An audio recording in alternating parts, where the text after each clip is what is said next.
오노요코는 일본 출신의 예술가로 설치미술과 퍼포먼스, 음악과 영화 등 장르에 구애받지 않는 작품 활동을 펼쳐왔습니다. 하지만 그녀의 작품은 존 레논의 아내라는 이름에 가려져 상대적으로 주목받지 못했는데요. 오늘은 말도 많고 탈도 많았던 그녀의 인생이 아닌 미술사에서 확고한 입지를 가지고 있는 그녀가 작품을 통해서 전하고자 했던 메시지에 대해 이야기해보고자 합니다.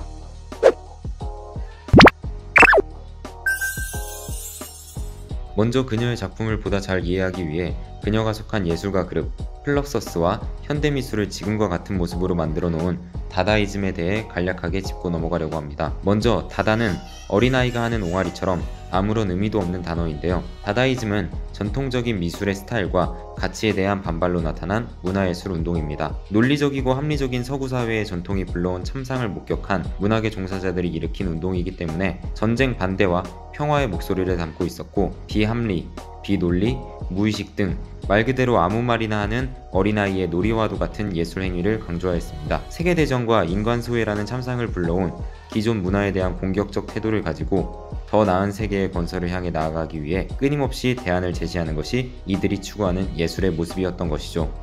다다이즘이 1차 대전 이후 생겨난 움직임이라면 플럭서스 운동은 2차 대전 이후에 일어난 미술계 움직임입니다. 다다의 정신을 계승한 플럭서스 운동은 예술과 일상의 경계를 허무는 데 집중했습니다. 그들은 미술관에서만 존재하는 경직되고 딱딱한 예술이 아닌 우리의 일상 속 사건들처럼 액체나 기체와도 같은 유연한 예술을 추구했습니다. 스승이자 동료의 넥타이를 잘라 권위를 해체하고 전통적 악기인 피아노를 부숴버리는 등의 기행들로 사람들을 놀래키곤 했습니다. 한편 30년대에 태어난 오노요코는 감수성 풍부한 청소년기에 2차 세계대전을 겪었습니다. 인간이 아무렇지 않게 죽어가는 전쟁, 그리고 전쟁 후 외상에 시달리는 세계를 보며 그녀는 자연스럽게 평화와 기존 질서에 대한 저항을 외치게 되었습니다. 이내 그녀는 플럭서스 예술가 그룹에 합류하게 되었고, 오노요코의 작품 역시 이러한 반전과 평화, 그리고 기존의 질서와 예술의 형식을 전복시키는 파격의 정신을 담고 있습니다. 컷피스는 그녀의 작품 중 가장 유명한 작품으로 관객에게 가위를 주고 원하는 만큼 옷을 잘라가라고 지시한 퍼포먼스 작품입니다. 이 작품을 통해 그녀는 인간에게 내재된 폭력성을 드러내고 싶었다고 합니다.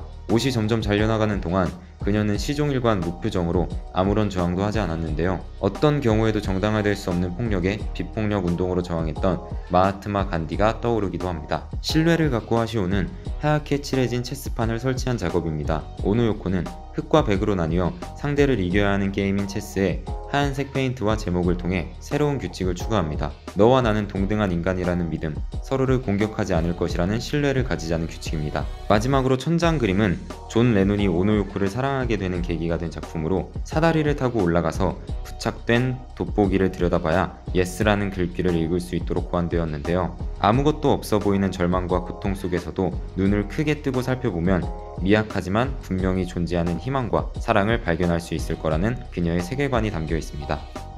오늘은 이렇게 반전과 평화, 사랑과 희망의 메시지를 담고 있는 오노요코의 작품에 대해서 알아봤는데요. 80세가 넘는 나이까지 여러 매체를 넘나들며 활발한 작품 활동을 보여준 오노요코. 그녀의 작품을 통해 우리가 평소에 당연하게 누리는 평화의 소중함에 대해 다시 생각해보는 시간을 가져보는 건 어떨까요?